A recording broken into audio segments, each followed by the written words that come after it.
coming up. Ya está entrando, ya está entrando. Bolivia's rainy season has been lethal. Se ha llevado toda una media casa. Erratic weather kills scores of people since January. Hemos encontrado un cadáver allá al frente y que hemos pasado a la policía para que identifiquen el cadáver. Oil palm plantations are spreading rapidly across the global south.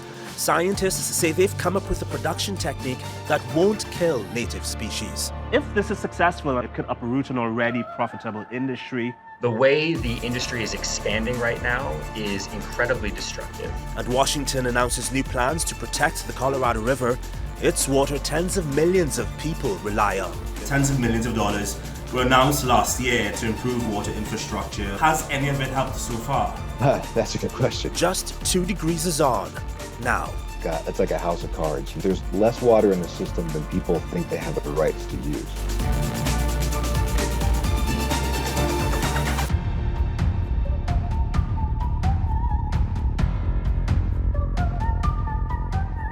There was so much rain during Bolivia's rainy season, homes were entirely submerged in water and mud, and scores of people died. These types of disasters are becoming more frequent and lethal in Bolivia, and it's worse this year as El Niño added unbearable heat and humidity.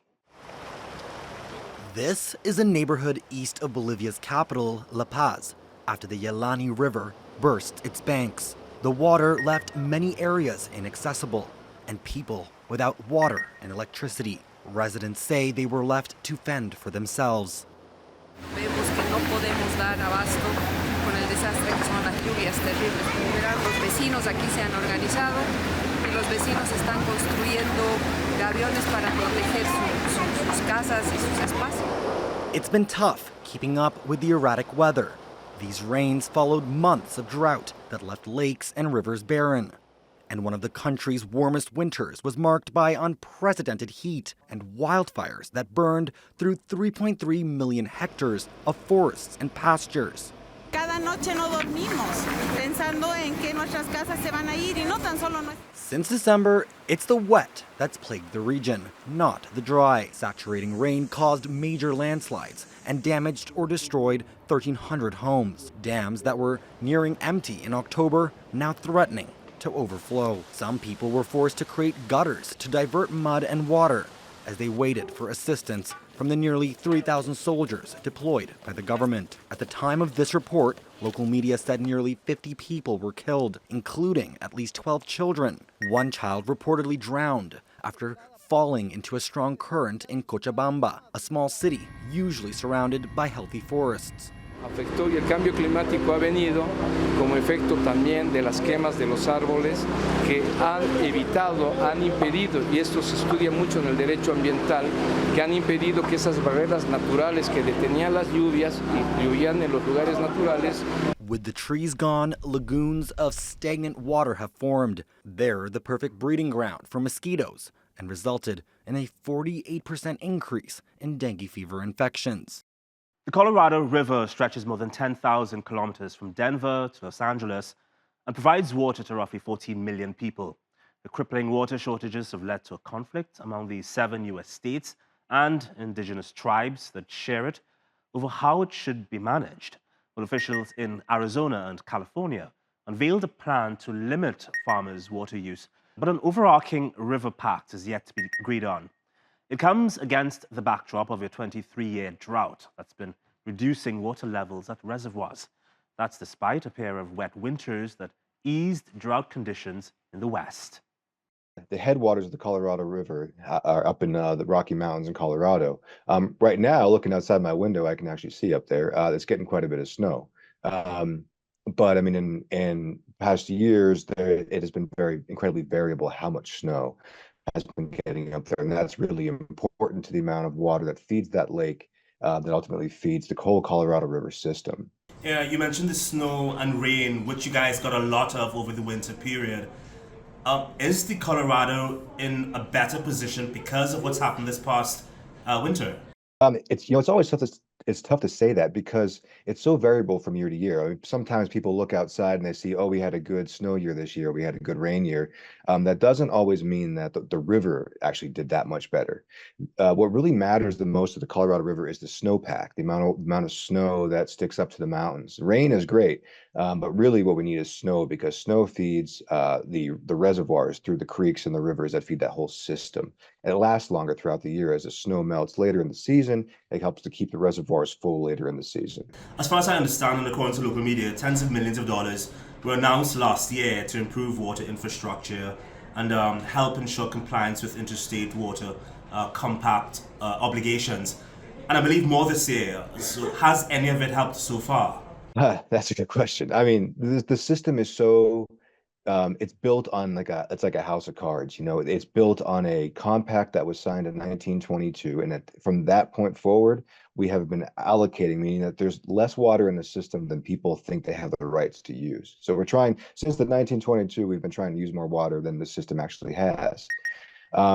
And a big part of that story is that even when they signed that compact in 1922, they thought there was more water. They said there was more water in the river than there even was back then. And now, because of climate change, of course, there's even less water in the system. So yes, there have been attempts, and you know, some cities like Las Vegas is kind of a great example of cities that have cut back on lawns, ornamental grass, and landscape that uses a lot of water. But the reality is that we're still using more water than the system has to offer us. Well, the shortages have led to illegal water hoarding practices. 2 Colorado ranchers were fined $6.5 million and slapped with a 2-month prison sentence for tampering with rain gauges in order to collect crop insurance. Experts say it's indicative of a wider problem. So that was a bit of a different case from the Colorado River in that they're in Colorado, but they're supplied by the Arkansas River. And there's also a lot of dryland crops out there, which means they don't rely on snowmelt as water supply. They rely on the rain that falls in the spring and summer to provide growth to their crops. And so they buy this crop insurance, and then the crop insurance either pays out if they don't get enough rain according to certain rain gauges. And if they get enough rain, then the insurance doesn't pay out. So it doesn't matter what their crop yield is. It's solely based on the amount of rain they get. And so there were a group of farmers that had figured out that they could cover the rain gauges.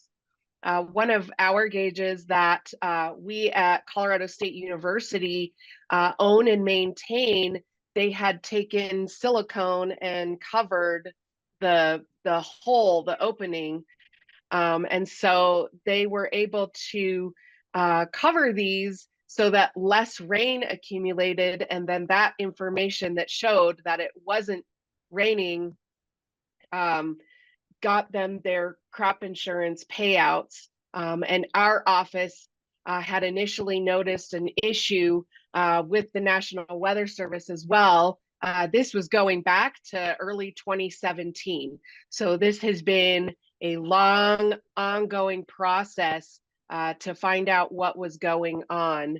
And it's really an unfortunate incident because I talked to many farmers in the state, and they just want a crop, they want their lands to be productive. Even Mexico benefits from the Colorado River. Cities like Mexicala and Tijuana that sit on the US border rely on the water for farming.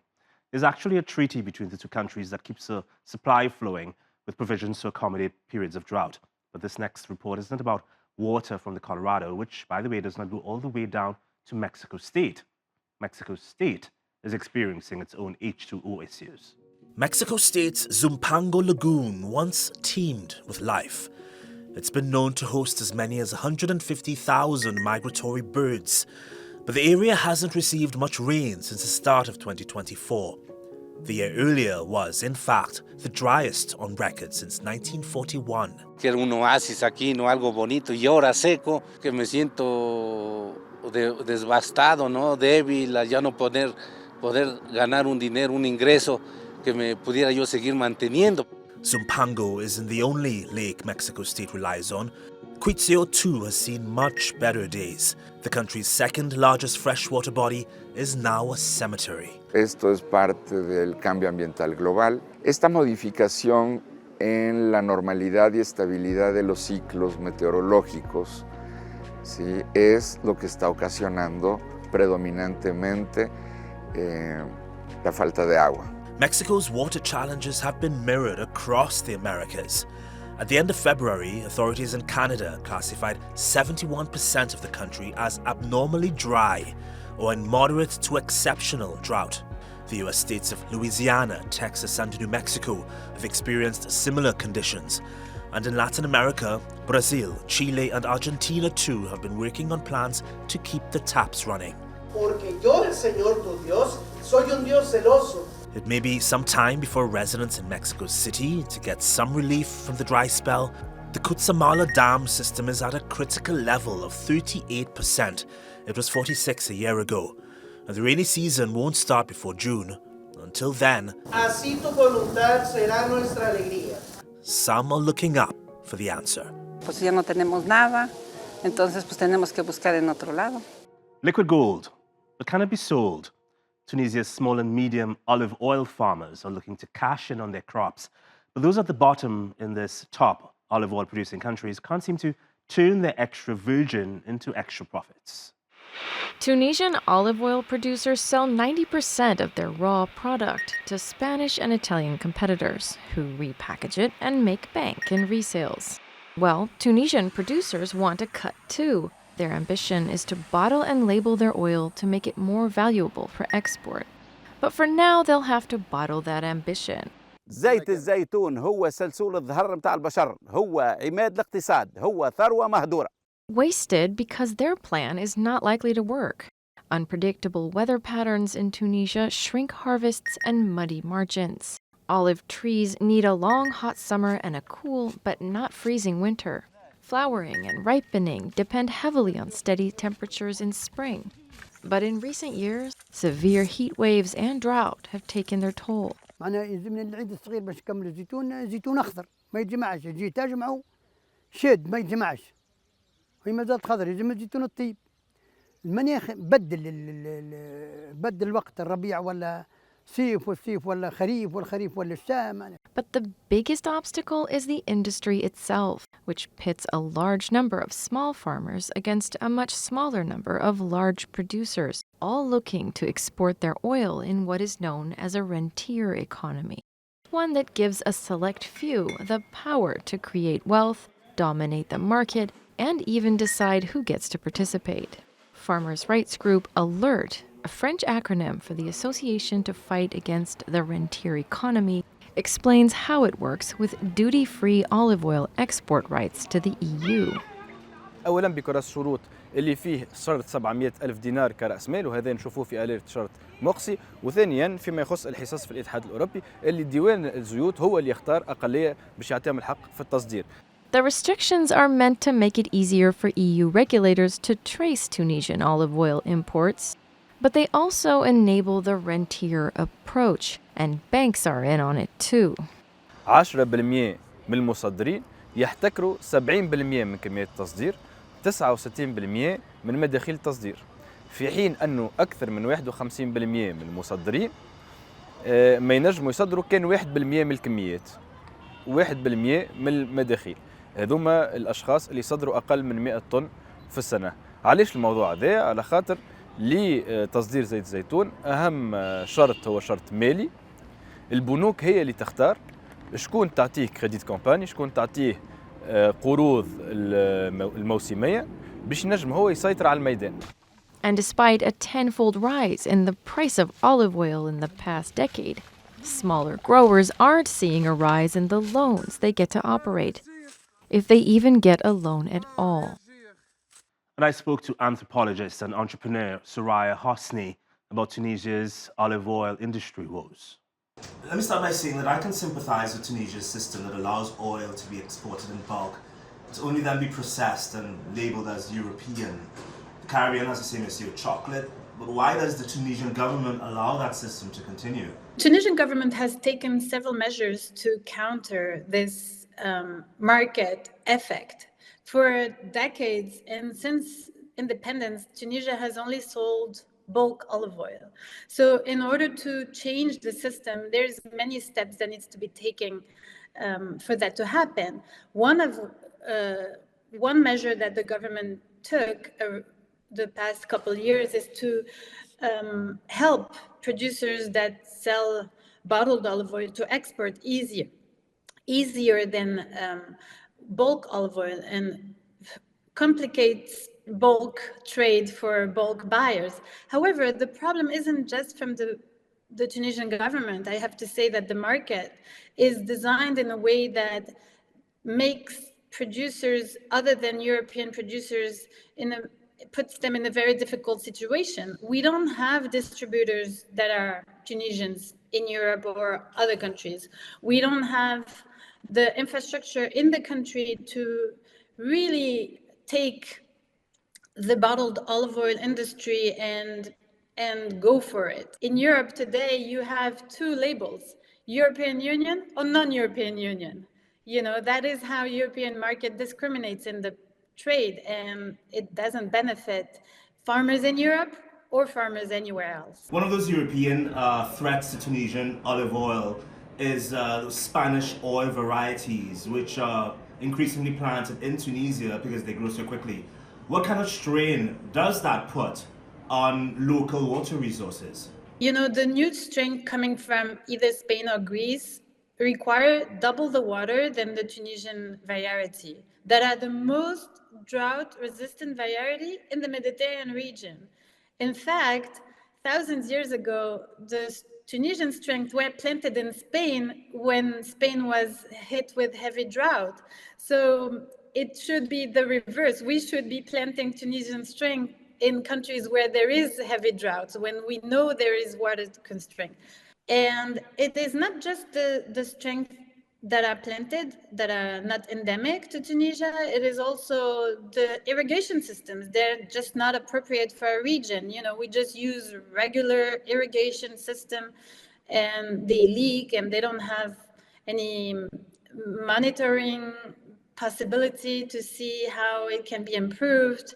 So it's really a whole circle. The supply we import to establish irrigation system are not the most appropriate, and the way we do irrigation isn't also the best. Last year in 2023, the government announced a plan to increase virgin olive oil production, which sounds like a great idea. Considering the fact that olive trees act as pretty good carbon sinks. Will this land be given a priority to local olive oil farmers? Yes, converting other groves to olive oil is a good idea, and increasing production is a good idea. But I believe that increasing value of our existing production is maybe a better idea because of our water strength, because of our lack of labor forces in the rural areas. It is not going to be that easy to produce more olive oil. Maybe we can sell better the olive oil we already have, which is 85% organic and doesn't get labeled as organic, or we don't even get the money for organic olive oil as much as we could. If you love Nutella, ice cream, or use makeup even, it's likely you've consumed palm oil. Producers have been trying to meet the increasing demand for a crop that's pretty much in everyday items. Oil palm trees are grown exclusively in tropical regions like Indonesia and Colombia. Palm oil is an extremely efficient crop, but it's linked to biodiversity loss. Cultivating it is an intensive process that pollutes soil and can contaminate nearby water sources. The industry also burns forests to make farming space, making it a source of greenhouse gas emissions. But 3 tech executives want to grow it in a lab and without using palm trees. David Heler is co-founder and chief operations officer of C16 Biosciences, makers of Palmless, one of the companies separately manufacturing palmless oil. Hi there, it's a pleasure seeing you, David. Nice to meet you. Thank you so much for having me. So how did this lab-created palm oil journey begin?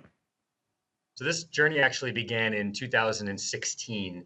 I came together and met two incredible individuals, Shara Tiku and Harry McNamara, who had both actually seen the devastation of the palm oil industry in person. Harry in Costa Rica and Shara in Singapore. Now, around that time, actually, in Singapore, the haze and emissions from palm expansion as a result of the devastation and destruction of the rainforests was as bad as it had ever been. And we came together and really began to understand, well, the expansion of this industry is driven by deforestation, which is just a terrible way to produce the world's most ubiquitous product. What if there was an alternate mechanism? What if there was a different way for us to produce this kind of oil? And so we turned to microorganisms. We turned to the microbial world, which is an incredibly powerful world for the production of usable products.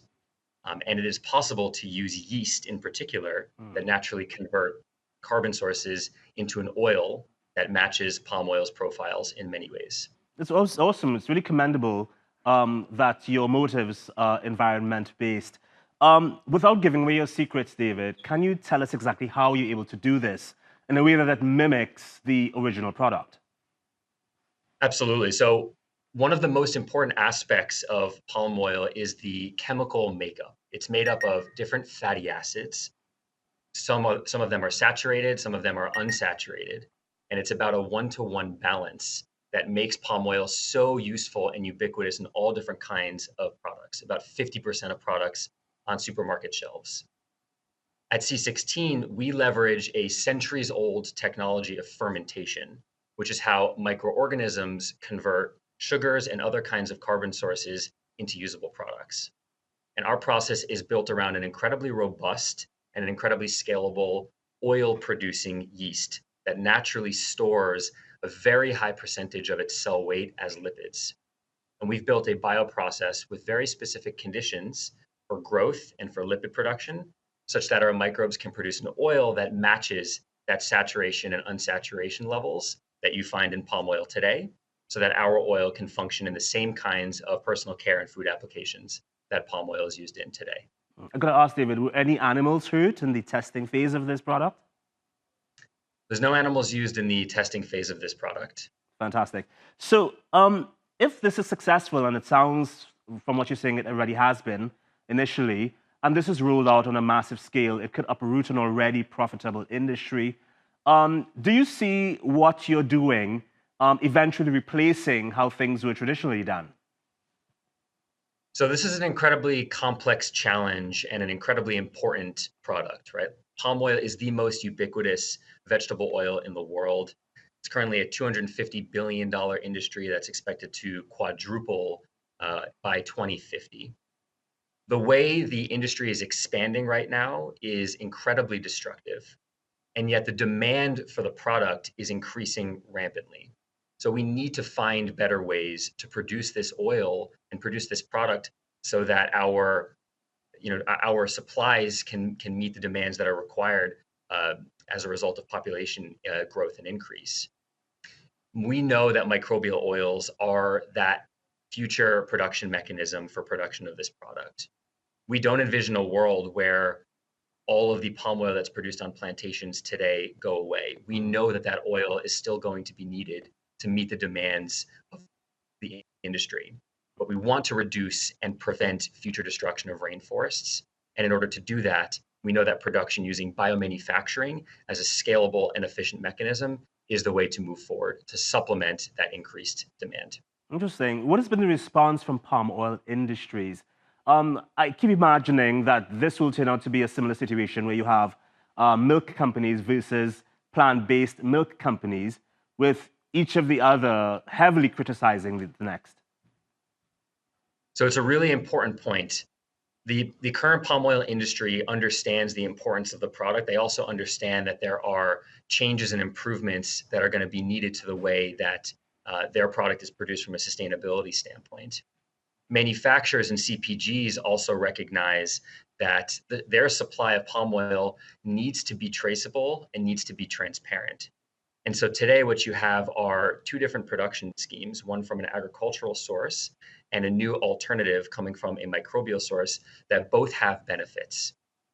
The current palm industry wants to see improvements, and the current purchasers of these oils want to be able to ensure the transparency and reliability of the product that they're using. And so there's benefits to both products. David, really nice speaking with you. Appreciate your time. Thank you so much for having me. I appreciate it. And that's our show. But before we leave you, Lake Zumpango is located in the Valley of Mexico and was once described as an oasis. Today, its landscape is dry and barren. The rainfall in Mexico in 2023 was 21% below average, making it the driest year since record-keeping began in 1941.